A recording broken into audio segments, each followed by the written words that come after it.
พ่อแม่พี่น้องป้องปรายเบิดซุคนเนาะ FC ทางช่องหมวกภูมิ Channel เนาะมื้อนี้หมวกภูมิก็สิมาตามแนวทางให้พี่น้องเนาะสำหรับ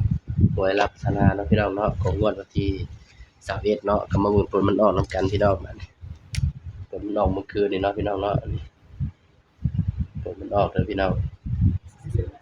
952499เป็นไดพี่น้องโอ้ยเสียดายเนาะพี่น้องเนาะนี่เด่นเข้าแต่ว่าเจาะบ่เข้าเนาะพี่น้องเนาะเสียดายอยู่พี่น้อง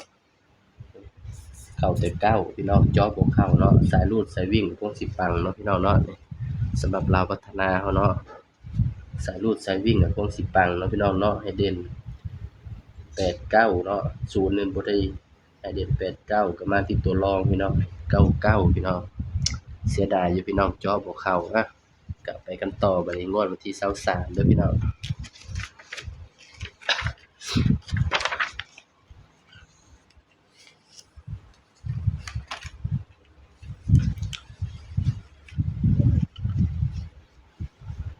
วันที่23บัดนี้เนาะพี่น้องเนาะ23เมษายนบัดนี้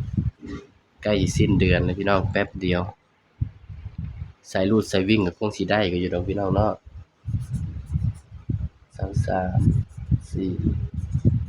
6 8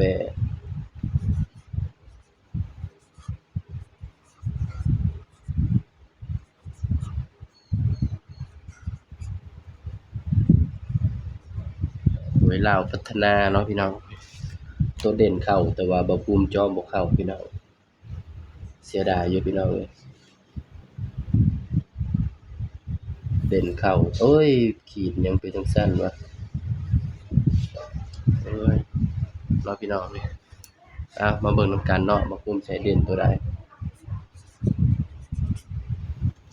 บ่ภูมิบ่สบายพี่น้องเสียงก็เลยแปลกๆแหน่ ไปทำงานเนาะ2มื้อบ่ได้กลับห้องพี่น้องหากลับห้องมาก็เลยสิมาลงแนวทางให้พี่น้องเนาะบัดนี้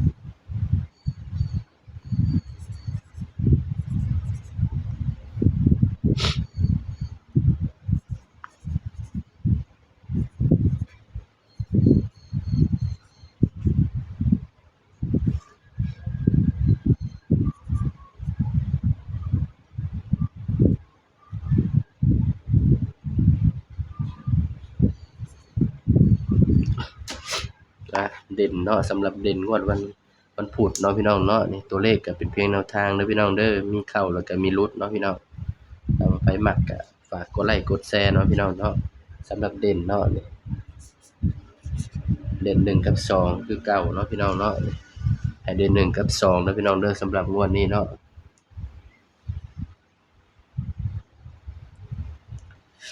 เด่นไปที่1กับ2พี่น้องให้เด่น1รอง2เนาะพี่น้องเนาะนี่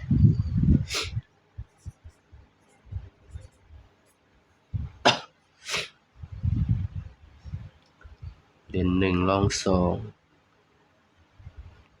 ก็มาจับคู่นำกันบัดนี้พี่น้องสำหรับแนวทางลาวพัฒนาเขาเนาะของงวดวันที่23เนาะพี่น้องเนาะนี่จับคู่นำกันพี่น้องก็สิมีอยู่13 14 15 26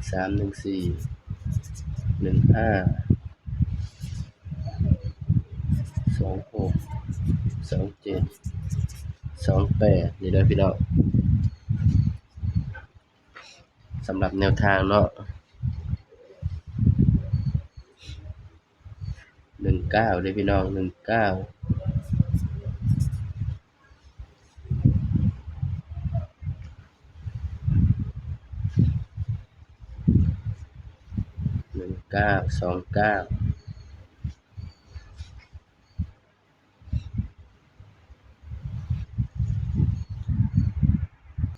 นี่เด้อพี่น้องเด้อสำหรับแนวทางเนาะงวดวันที่23นี่เนาะพี่น้องเนาะนี่บ่ภูมิไปเขียนใหม่ที่นี่เขียนบ่งามเนาะพี่น้องเนาะบ่ภูมิก็เลยไปเขียนให้ใหม่นี่มันจังสิได้ชัดเจนเนาะพี่น้องย้ำว่าตัวเลขก็เป็นเพียงแนวทางเนาะพี่น้องเนาะให้เด่น1รอง2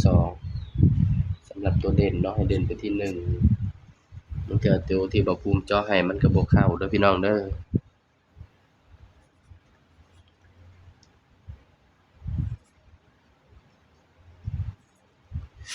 สูตร3ตัวกับพี่น้องเนาะกันไว้ก็คือนี่พี่น้อง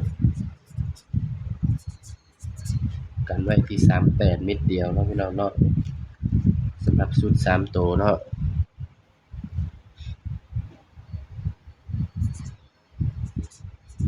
638ตัวกันนั่นแหละพี่น้องนี่ก็เป็นเพียงแนวทางเนาะพี่น้องเนาะสำหรับเวลาพัฒนาของงวดวันที่23เมษายน68เนาะพี่น้องเนาะนี่แต่ว่าชื่นชอบแนวทางหมอภูมิก็ฝากพี่น้องกดไลค์กดแชร์กดติดตามช่องหมอภูมิ Channel หน่อยเด้อพี่น้องเด้อสำหรับคลิปนี้ก็ฝากเพียงไว้เพียงส่ำนี้เนาะพี่น้องเนาะเดี๋ยวจะมาพบกันคลิปหน้าเนาะพี่น้องเนาะสบายดีครับ